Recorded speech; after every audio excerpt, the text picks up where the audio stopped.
अगर एक दिन इंसान अपनी धरती छोड़कर किसी और ग्रह पर बस जाए, क्या यह सच में हो सकता है? और अगर हाँ, तो सबसे पहला विकल्प कौन होगा? जवाब है मंगल ग्रह। मंगल ग्रह को लेकर इंसान की दिलचस्पी बहुत पुरानी है। मार्स धरती से औसतन लगभग 225 मिलियन किलोमीटर दूर है। हमारी स्पेसशिप को वहां पहुंचने में करीब 6 से 7 महीने लग जाते हैं। सुनने में लंबा सफर लगता है, लेकिन ब्रह्मांड की बड़ी दूरी से तुलना करें तो यह हमारे लिए काफी नजदीकी पड़ोसी है। मार्स की सबसे दिलचस्प बात यह है, वहाँ के हालात धरती से कुछ हद तक मिलते जुलते हैं। दिन का औसत तापमान बहुत ठंडा रहता है, करीब -60 डिग्री सेल्सियस। पर इसका मतलब यह नहीं कि वहाँ कुछ भी नहीं हो सकता। बड़ी बात यह है कि मार्स पर पानी के निशान मिले हैं। वैज्ञानिकों ने संकेत दिए हैं कि कभी यहाँ नदियां और झीलें थीं। आज भी वहाँ के ध्रुवों पर बर्फ पाई जाती है, और पानी मिलने का मतलब होता है जीवन की संभावना। अब हवा की बात करें। मार्स की हवा बहुत पतली है और ज्यादातर कार्बन डाइऑक्साइड से भरी है। ऑक्सीजन बहुत कम है, यानी इंसान सीधे वहाँ सांस नहीं ले सकता। इसलिए मार्स पर रहने के लिए हमें खास तकनीक चाहिए होगी, जैसे ऑक्सीजन बनाने वाली मशीनें, सुरक्षित गुंबद और सूरज की तेज किरणों से बचाने वाले कवच।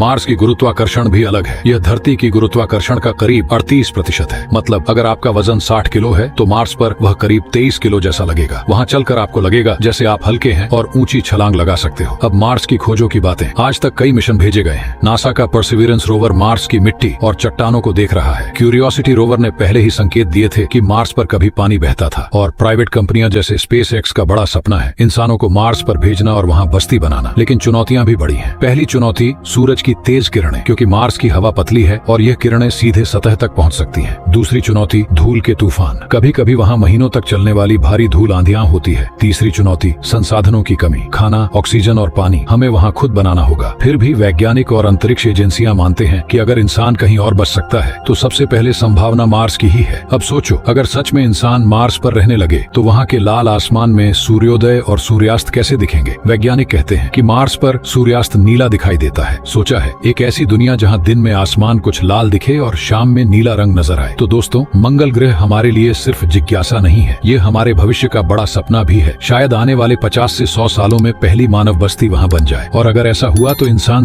अब सवाल आपसे, अगर आपको मौका मिले मार्स पर जाने का, क्या आप अपनी धरती छोड़कर वहां रहना चाहोगे?